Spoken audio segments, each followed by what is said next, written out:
Baik, di sini kami dari kelompok 3 akan mempresentasikan tentang System Documentation Techniques and Introducing to Data Analytics in Accounting.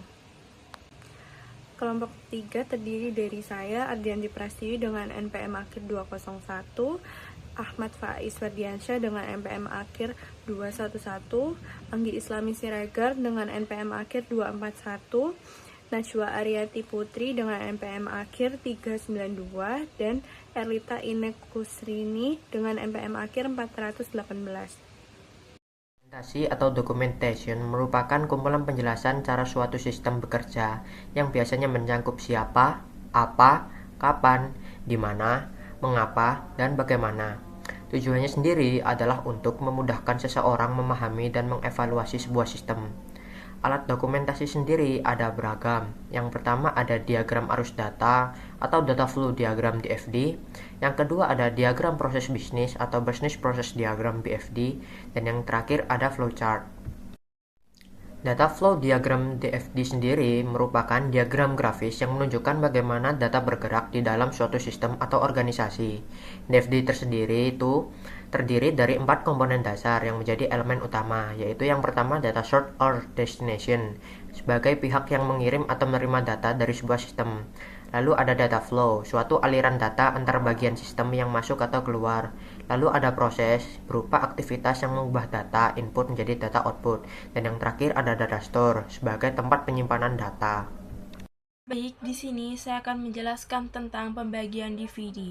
Jadi, pembagian DVD ke dalam beberapa level yang lebih rendah dilakukan supaya gambaran sistem bisa ditunjukkan secara bertahap, dari yang umum sampai yang lebih rinci.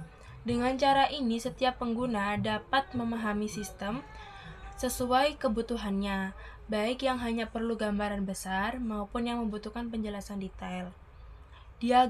Yang kedua, diagram konteks berfungsi sebagai ringkasan paling umum tentang sistem.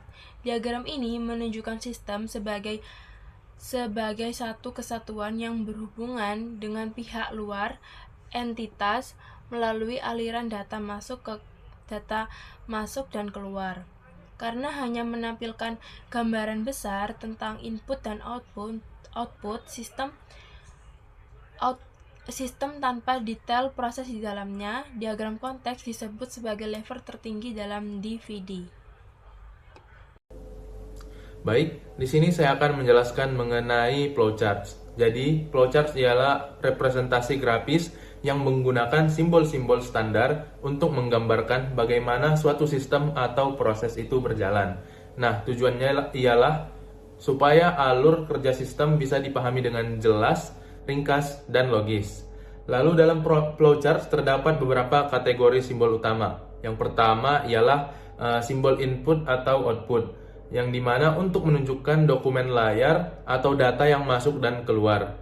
Lalu yang kedua ialah simbol proses, yang menunjukkan aktivitas atau pengolahan data baik manual maupun komputer. Lalu yang ketiga ialah simbol storage, yaitu seperti database atau file penyimpanan. Lalu yang keempat, yaitu yang terakhir, ada flow, yaitu seperti panah dan decision, yang menunjukkan arah aliran proses dan titik pengambilan keputusan. Nah, selain simbol, kita juga perlu memahami mengenai jenis-jenis flowchart. Yang pertama ialah dokumen flowchart, yang dimana yang menggambarkan bagaimana dokumen mengalir antar bagian dalam organisasi. Fokusnya lebih ke perpindahan dokumen dan siapa yang bertanggung jawab. Lalu yang kedua ialah sistem flowchart, yang menunjukkan hubungan antara input, proses, storage, dan output dalam sistem informasi, yang menggambarkan bagaimana sistem secara keseluruhan bekerja. Lalu yang ketiga ialah program flowchart, yang menjelaskan logika atau langkah-langkah yang dijalankan oleh program komputer, yang biasanya digunakan oleh programmer untuk menggambarkan algoritma. Jadi secara keseluruhan, flowchart sangat penting dalam dokumentasi sistem karena dapat membantu memahami alur proses, mendeteksi kelemahan sistem, serta untuk mendukung pengendalian internal. Nah, pada PPT kali ini terdapat 2 gambar di bawah ini. Yang pertama terdapat gambar sistem flowchart dari penjualan SNS, yaitu untuk selanjutnya terdapat relationship between system and program flowchart, yang dimana sistem flowchart ini terhubung pada program flowchart melalui proses yang terbagi menjadi dua, yaitu enter and edit input data dan upload database. Kita akan menjelaskan diagram proses bisnis. Diagram proses bisnis adalah cara visual untuk menggambarkan berbagai langkah atau aktivitas dalam suatu proses bisnis. Diagram proses bisnis, payroll dan SNS menggambarkan alur penggajian dari awal hingga akhir, serta pihak yang terlibat dalam setiap tahap. Proses yang pertama yaitu dimulai ketika karyawan baru mengisi formulir dan bagian human resource mencatat perubahan data karyawan. Selanjutnya, bagian payroll menerima time card, menghitung gaji, menyiapkan paycheck, payroll register, dan laporan pajak, serta memperbarui file karyawan. Bagian account payable kemudian menyiapkan cek pajak, cek total gaji, dan voucher pengeluaran kas. Susan sebagai manajemen meninjau dan menandatangani cek, lalu mendistribusikannya kepada karyawan, bank, dan pemerintah. Terakhir, Aston memperbarui general ledger dan membatalkan voucher setelah diposting. Diagram ini menunjukkan urutan aktivitas dan pembagian tanggung jawab dalam proses penggajian secara jelas dan terstruktur. Data analistik. Untuk auditor, data analistik digunakan untuk menguji seluruh populasi transaksi, tidak hanya dengan sampel. Untuk akuntan perusahaan, data analistik sendiri berfungsi untuk membantu membuat keputusan yang lebih akurat. Untuk profesional pajak, data analistik sendiri dapat digunakan untuk membuat perkiraan konsekuensi pengambilan pajak dari sebuah keputusan secara real time. Untuk penasihat investasi, data analistik berfungsi untuk mengidentifikasi peluang investasi yang menguntungkan dan merekomendasikannya pada klien. Big data merupakan kumpulan data dalam jumlah yang sangat besar. Sumbernya dari data yang sering diperbarui, formatnya beragam, namun kualitasnya belum pasti akurat. Apa itu 4V? V yang pertama adalah volume atau jumlah data, banyaknya data yang disimpan atau dibuat. Yang kedua ada velocity atau kecepatan, laju data yang dibuat dan disimpan. Yang ketiga ada variety atau keragaman, macam-macam bentuk data. Yang terakhir ada veracity atau kebenaran, kualitas atau keakuratan sebuah data. Di pembahasan kali ini saya akan menjelaskan tentang ekstrak, transformasi, dan memuat data yang relevan. Jadi, proses mengekstrak, mentransformasi, dan memuat data sering disebut dengan ETL. ETL merupakan bagian yang paling memakan waktu dalam proses analitik. Proses ini melibatkan pemindahan data dari satu sistem ke sistem lainnya. Lalu juga mengubah format data agar dapat digunakan oleh sistem lain, dan juga memuat data yang telah diubah tersebut ke sistem tujuan. Jadi ETL sendiri itu melibatkan ada 3, yaitu ekstraksi data dari sistem sumber, lalu yang berikutnya adalah transformasi format data, lalu yang terakhir adalah memuat data ke sistem tujuan. Dan berikutnya adalah extracting data dan struktur penyimpanan data.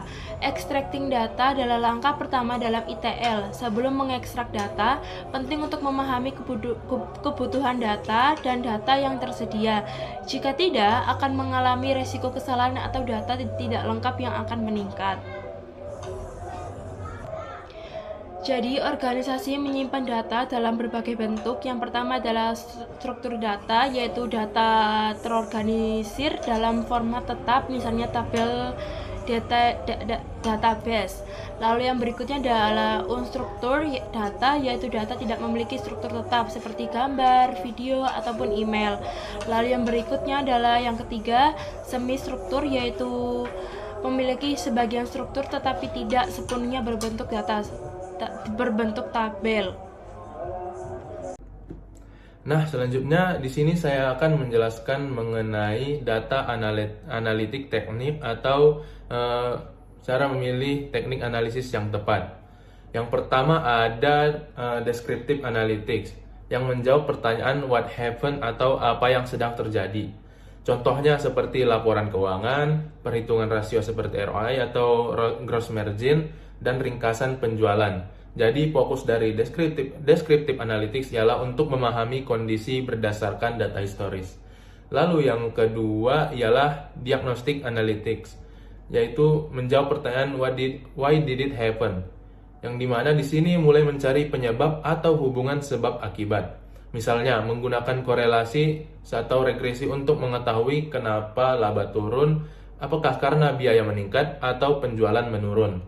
Lalu yang ketiga ialah predictive analytics, yang bersifat forward looking dan menjawab what might happen. Biasanya ini menggunakan model statistik atau machine learning untuk memprediksi penjualan, risiko kredit, atau tren di pasar masa depan. Dan yang keempat, yaitu yang terakhir, ialah prescriptive analytics, yang menjawab what should be done. Artinya bukan hanya untuk memprediksi, tetapi juga memberikan rekomendasi tindakan, yang dimana dalam beberapa kasus sistem bisa langsung mengotomatisasi keputusan seperti menyetujui atau menolak pinjaman. Jadi intinya pemilihan teknik analisis harus sesuai dengan tujuan yang ingin dicapai. Tidak semua masalah membutuhkan teknologi canggih seperti AI. Teknik dasar seperti rasio dan statistik tetap sangat penting. Yang penting adalah memahami kapan menggunakan setiap jenis analytics agar keputusan yang diambil benar-benar relevan dan efektif. Lalu untuk selanjutnya yaitu terdapat interpret and share the result with stakeholders, yang dimana ini terbagi menjadi dua, yaitu interpreting result dan sharing result, yang dimana interpreting result itu merupakan penafsiran data yang telah dikumpulkan, menghubungkannya dengan kerangka teori yang ada, serta menyajikannya dalam konteks yang mudah dipahami oleh pihak. Lalu untuk sharing result itu merupakan proses komunikasi hasil penelitian kepada masyarakat atau pihak lain. Nah, pada sharing result ini terdiri menjadi dua, yaitu data storytelling dan data visualization. Untuk data storytelling ini merupakan data yang diucapkan atau dibicarakan langsung kepada stakeholder sendiri. Lalu untuk data visualization ini merupakan data yang ditampilkan melalui diagram atau gambar. Untuk stakeholders reporting adalah proses pengumpulan, analisis, dan penyebaran data project kepada individu atau kelompok yang memiliki kepentingan terhadap hasil project. Additional data analytic consideration. Otomatisasi adalah penerapan mesin untuk secara otomatis melakukan suatu tugas yang sebelumnya dilakukan oleh manusia. Spektrum otomatisasi terdiri dari dua macam, yaitu yang pertama, otomatisasi dasar berbasis aturan dan proses jelas menggunakan RPA dan bot dapat dibuat dengan sistem klik dan seret. Yang kedua yaitu ada otomatisasi lanjutan, yaitu menggunakan machine learning, menggunakan AI, dan komputasi kognitif. Analisis data tidak selalu menjadi alat yang tepat. Meskipun bab ini berfokus pada analisis data, penting untuk dicatat bahwa analisis data tidak selalu merupakan alat yang tepat untuk mencapai hasil terbaik. Data yang andal tidak selalu ada untuk berbagai aspek dari banyak pertanyaan. Misalnya, penilaian atau intuisi manusia mungkin dapat memperhitungkan faktor sentimen yang tidak dapat diukur secara andal. Artinya, hanya karena analisis data atau dari data yang dapat dikumpulkan menyarankan untuk mengambil suatu tindakan. Tidak selalu berarti bahwa ini adalah keputusan terbaik bagi individu atau organisasi. Baik, cukup sekian penyampaian materi dari kelompok kami. Semoga bermanfaat dan mohon maaf jika ada kesalahan dalam penyampaian. Kami tutup dengan salam. Wassalamualaikum warahmatullahi wabarakatuh.